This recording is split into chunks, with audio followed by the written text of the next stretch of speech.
Hapon na hapon ng araw, dilaw na dilaw ang ilaw na parang pinipigang kalamansi sa kalsada ng Summer Hills.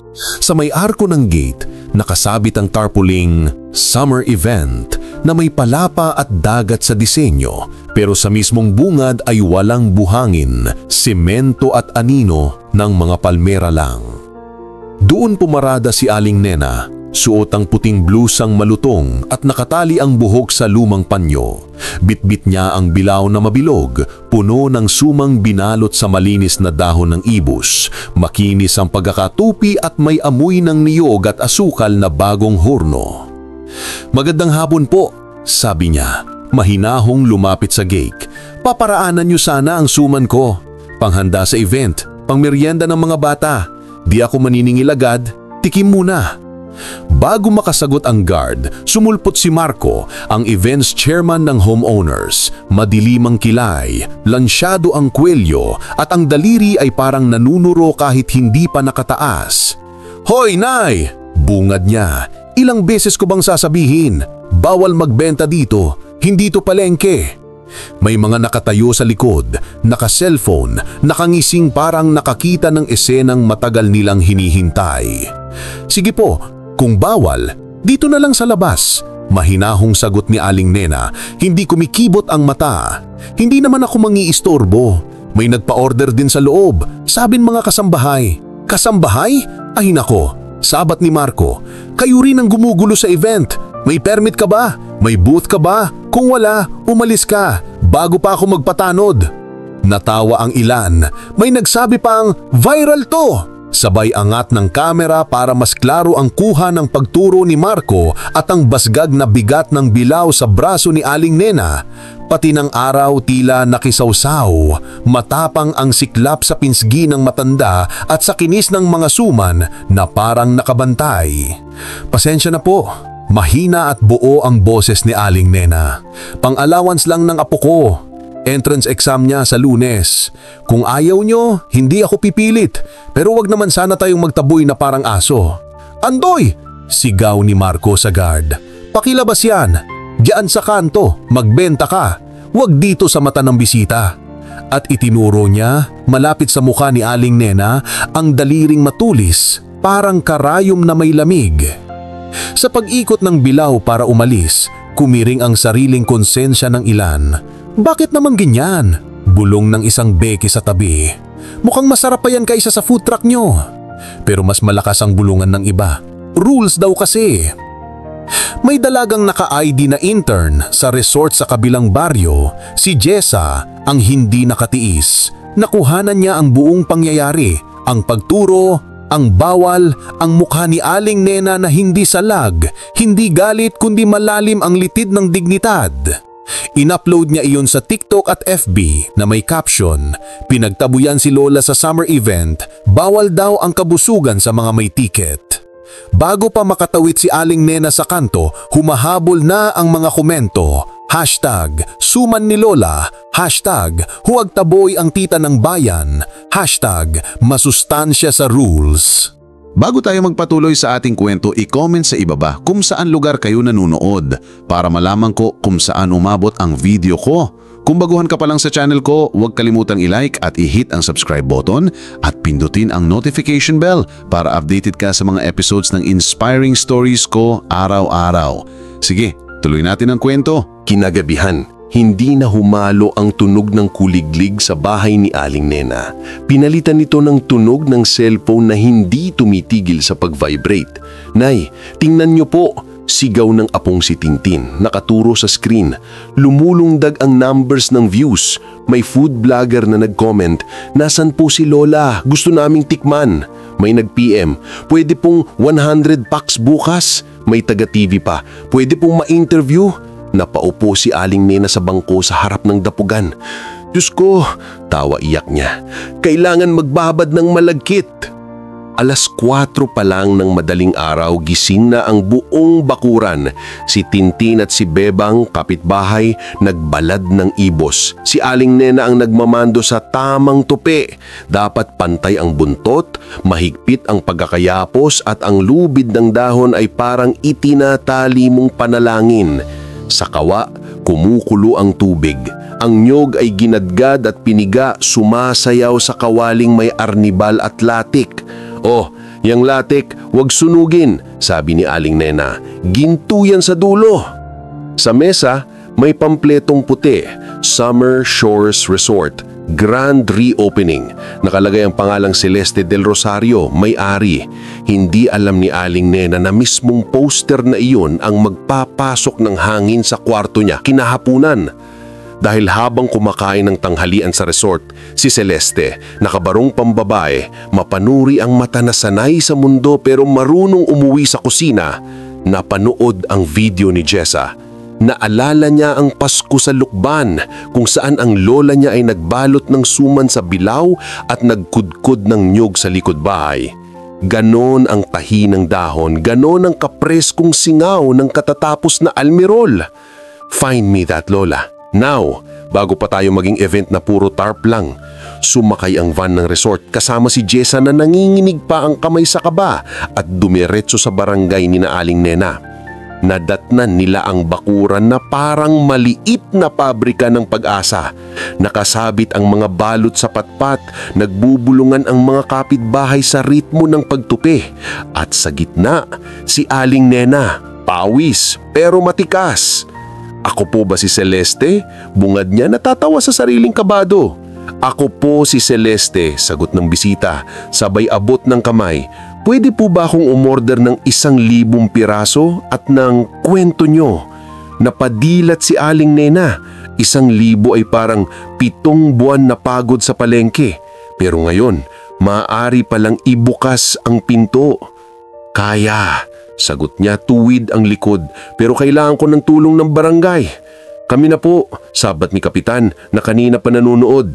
"Magpapagamit tayo ng covered court, community kitchen, permit. Ako na bahala sa DTI at sanitation. Sa akin, Lola, libre yan." Caritas in Rice. Kinabukasan, may van na may logo ng resort na pumarada sa tapat ng gate ng Summer Hills. Bumaba si Celeste kasama ang staff at si Jessa. May dala silang malinis na mesa, banner na "Featured Maker, Suman ni Lola Nena" at resibo na may prepayment. Nakasunod si Aling Nena, bitbit ang 2 bilaw at ang unang amoy ng nyog na pumikit ang maraming mata sa tuwa. Nagtilian ng mga marites, nagulat ang mga organizer at si Marco, nakapamewang hindi sigurado kung sisigaw o hahalik sa lupa. "Ma'am, hindi po ito kasama sa line-up," alanganing wika niya. "Fully booked na ang booths." "Good," sagot ni Celeste, malumanay pero matalim. "Idagdag natin ang line-up na walang puso, kulang sa lasa."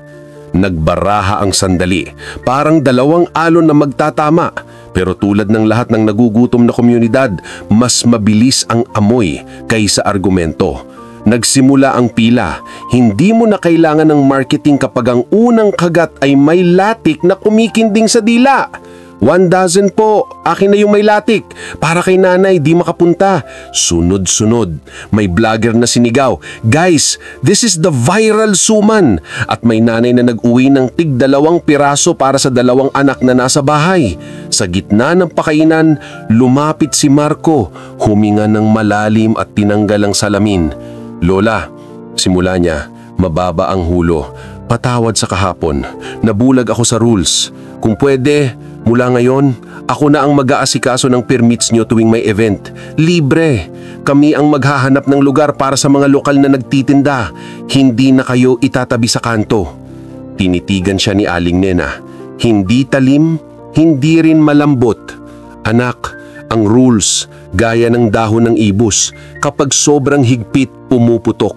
Kapag tama lang ang higa, nagiging bahay ng bigas." Salamat sa pagluwag. Inabot ni Marco ang donation envelope para sa community kitchen fund na itinayo ni Kaptan kagabi. "Para sa stainless tables, Lola, at para sa scholarship ng apo nyo. Hihingi kami ng resibo." "Resibo? Meron ako. Resibo ng bawat kagat ng tao." Sa hapon ding iyon, formal na inanyayahan ni Celeste si Aling Nena sa resort. "Gusto ko, kayo ang official partner namin para sa lokal na kakanin," sabi niya, nakaharap sa board ng resort. Kasama sa bawat booking, may tig-4 na pirasong suman ni Lola. fair pricing, contract at training para sa food safety. Gusto rin naming mag-host ng Makers Market tuwing Sabado, libreng stall para sa mga tulad nyo. Tumayo si Jessa sa likod, bitbit ang kamera, hindi para manlampun, kundi para magtala ng unang araw ng pagbabago. Si Aling Nena, napahawak sa dibdib. Salamat anak, pero may kondisyon din ako, anya, at ngumiti. Kailangan, kasama ko ang mga kapitbahay ko. Hindi pwede yung ako lang ang kikita. Ang sarap ng suman, hindi dala ng kamay ko lang, dala yan ng paghahatid, paghugot, at pagtupi ng buong kanto namin. Mas gusto ko yan, sagot ni Celeste. Magbuo tayo ng kooperatiba. Dito tayo mag-audit, magbabayad ng tama, walang under the table. Palakpak ang lahat, pati ang photographer ng resort na sa wakas ay may mas meaningful na kukunan kaysa float na may artificial na palmera. Ang intern na si Jessa umiwas ng kaunti para pumatak ang luha nang hindi nasusulingan ang lente. Salamat po Lola. Dahil sa inyo, naaalala kong bakit ko ginagawa to. Salamat din anak. Dahil sa iyo, nakarating sa dagat ang boses ng palengke. Kinagabihan, nag-live ang resort page. Meet Lola Nena, our featured maker. Nakasulat sa caption, kalakip ang maiksing video. Kamay na nagtatali ng dahon, usok na sumasayaw sa kawa, katawan na nakalukod pero matibay. Sa dulo ng video, sumulpot ang mukha ni Marco, nag-aabot ng permit na may malaking stamp na approved. Sa Summer Hills, wika ng voice-over, hindi na itataboy ang nagdadala ng tunay na lasa. Inaanyayahan. Sa comments, umusbong ang pag-asa na parang latik sa dulo ng pagkulo. Sana lahat ng village ganito. Magbukas tayo ng slot sa mga nanay. Huwag rules lang, damdamin din. Kinabukasan, sa kanto na dating pinagtatrabahuhan ng init ng araw at init ng ulo, may bagong nakapaskil na karatula. Community lane para sa lokal na tinda. Pinirmahan ng HOA, barangay at resort. Tuwing hapon, may pila ng bibingka, kutsinta, palitaw at suman na may latik at yema.